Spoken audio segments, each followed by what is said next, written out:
Battery's dying, so I'm gonna do this quick. But here's the new Tundra on its 35s. Little 17-inch wheels. Super dope. Super thick sidewalls. I'm kind of flexed right now. I'm on uneven terrain, so. But I'll show you what we got. So in the front, turn the steering wheel.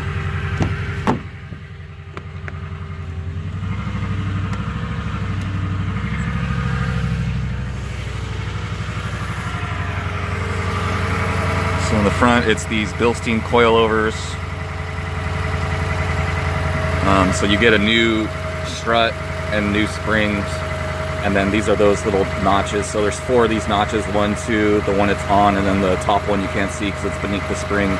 But it's so you got 4 ride height options. This one's stock basically. I think this one's like half an inch taller than stock. This is like 1 inch taller than stock. This is like I don't know. It doesn't. When you move this up, it actually lifts the truck more than this much, because it lifts it that much, and then also you're increasing how stiff the spring is as well. So it's like each step up you get more and more and more lift. So the difference between the topmost setting and the one just beneath it, that's the biggest difference you'll get. I think that there's like, it seemed like there was about 1.5 inches of lift difference between the topmost one and this one. I had it at the topmost one, like I was saying, and this thing was like a full 2 inches taller than the other truck.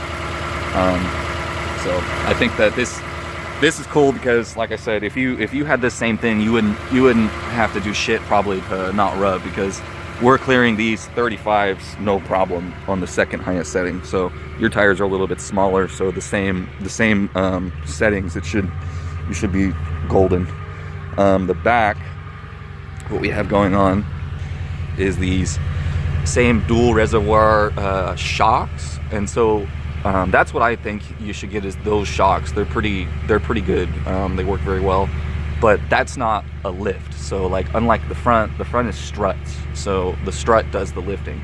The shock is actually totally separate in the back from the spring. In the back you have the leaf spring that does the lifting, or sets the ride height. So the cheap way to lift something with leaf springs is you put a block between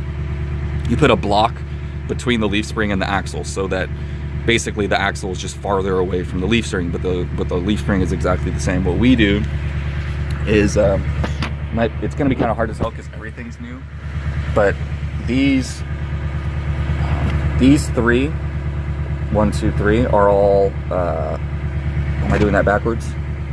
No, I'm right. So these 3, 1, 2, 3, they're all factory, and then we added in this one. So we have an additional leaf spring, which is just adding extra lift to the suspension. We also have small lift blocks, so little like 1.5 inch lift blocks. So you basically, this is 3 inches lift, so you got 1.5 inch lift block, and then the additional leaf spring lifts it in another 1.5 inches. So that's kind of, I don't know how necessary that will be for you.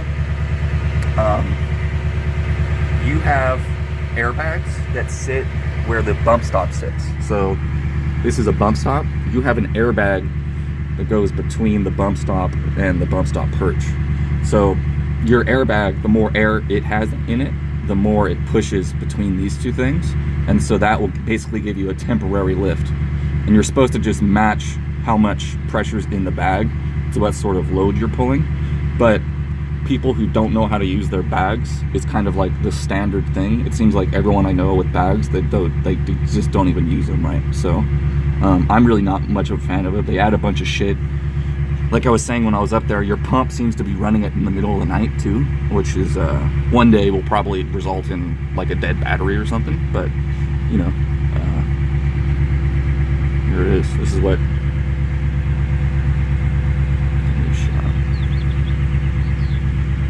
Yeah, I think that so these add-leaves, they sell them for every truck. So like, if Richie's little Chevy truck is having a hard time carrying loads, the add-leaf is a good helper. Look at these fucking things. Ooh.